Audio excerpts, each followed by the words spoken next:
Hey guys, just wanted to do a quick review of this. It's a very popular loudspeaker in the UK and Europe. TDL, Electronics Reference Standard. From what I can tell, some of these drivers were provided by KEF. KEF was a driver manufacturer, and the guy that gave me the question is TFS Motorsports over there in the UK, and he was asking me if I could help him with replacement drivers for this, and I'm like, okay, first of all, it's old, which means it's probably not very good. And then when I got to, he sent me a link of the old thing, and I'll post this in the description. Where's it at? So that's a cutaway view of this thing, and it basically has two oval drivers and then a line array here. Technically it's a four-way, so you got your woofers, you got your mids, you got your tweeter, and then you got your super tweeter. And these are in a Doppelito array for different reasons, but a lot of this can be eliminated. You don't have to do this. Some companies like Polk Audio back in the 90s, they would actually have two sets of drivers, and then they would feed the opposite signal, the left signal. So like this driver and this tweeter would be left channel, and then this tweeter and this mid would be right channel, and there would be a cable in between that connected them, and then it would be wired out of phase. And again, it's super complicated. One of the things that I kind of trashed the driver with the guy, and it's not that I meant to hurt his feelings or anything like that, because apparently these are very popular, and you know, the claim is that they play down to 16 hertz. Again, there's nothing down there. There's no reason for this to be that floppy and that sensitive. That you're talking about a very low power driver. So, because it can't really handle a lot of power, and it has to be that floppy in order to be able to get down that low. So it's really nice though. It tells you the crossover frequencies, low pass at 200, band pass from 200 to 3500, and then that can't be right. 3500 to 13K. That wouldn't be. Maybe that's a super tweeter. Again, that's a waste of time. Guys can't hear anything over 16K anyway, so it's just for grins and giggles. Again, I actually recommended to him that he read the loudspeaker cookbook, and he's like, yeah, I read it years ago. And so what's the word? Design your own speakers. Design your own speakers and follow some of the rules and figure out what you can live with. Now, this is also a very large cabinet. That's the other thing. And I'm not saying that it sounds bad. I'm just saying from a consumer end user point of view, it's not a great thing to have, because number one, it's expensive. Number two, you could have built a better speaker yourself. Number three, finding replacements is going to be difficult.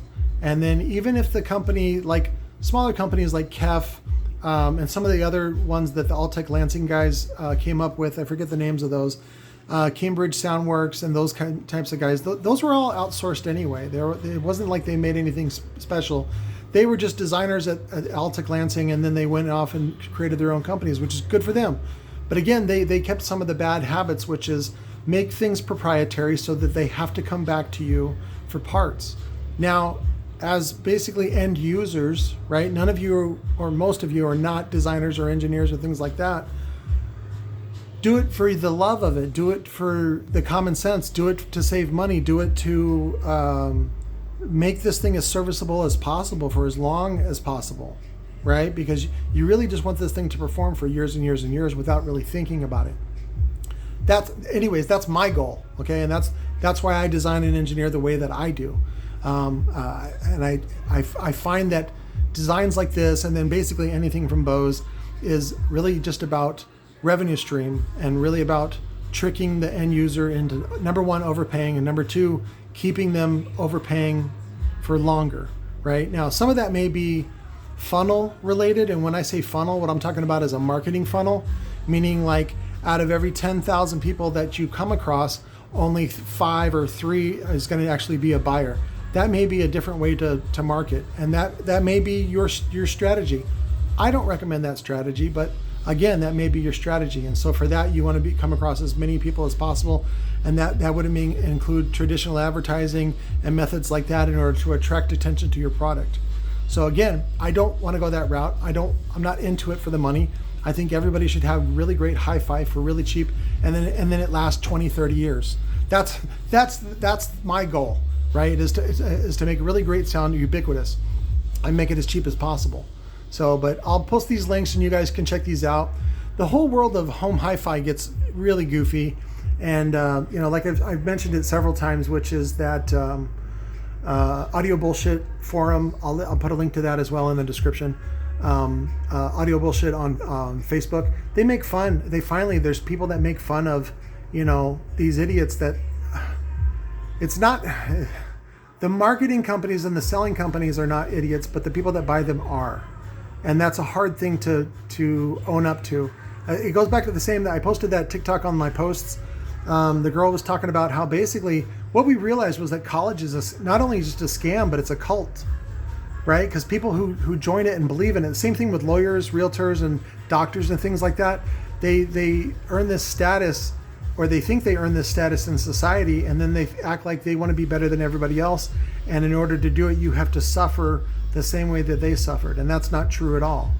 So, but if you're scared and you're naive and you just don't have the experience to know better, that becomes a very dangerous thing. And that's what I want to prevent. I want to keep you from going to college. I want to keep you, really, the focus is on happiness and affordability. That's what I want to focus on. And that's what I wish somebody would have told me 20, 30, 40 years ago. So, and that's what I'm trying to do for you guys. So, but anyways, I'll post the links. You guys can study this and get into the world of hi-fi and look at all the dumb, goofy stuff that they post. And then you'll see all kinds of reviews, whether they're fake or real, doesn't matter. It ends up being like, you know, like if you go on and look at reviews for a lot of the Bose speakers, 901, 801, whatever they call them, people love them. Love them. Are they worth $1,000 a pair? Absolutely not. Did they cost that to manufacture? Absolutely not. So again, if you want to make your own version, experiment, do some cool shit. You may end up being like somebody else where you're like, oh, okay, we got these pallet of drivers from Parts Express for 2 pennies each, and we glue it together with this, and we make it look cool, and it sounds good enough, and we can make money shipping it. Then presto, there you go. You're as good as these guys, because that's basically all they did. That's really the only reason to use goofy drivers like this. And it's not that I want to say people are stupid. A lot of times they just don't know any better, and other times, like there used to be, it wasn't Fingerhut. I forget the other. It was an online catalog for electronics. I think it was maybe like Crutchfield. A lot of people who don't live in cities end up getting mail order stuff. And I forget who the hi-fi brand used to be. It was like a Crutchfield, but it was for home hi-fi. And that's where most people order their stuff. And if they're going to order it, they might as well order what looks good. It looks good, and you can finance it. And is it overpriced? Yes, you know, and all that other stuff.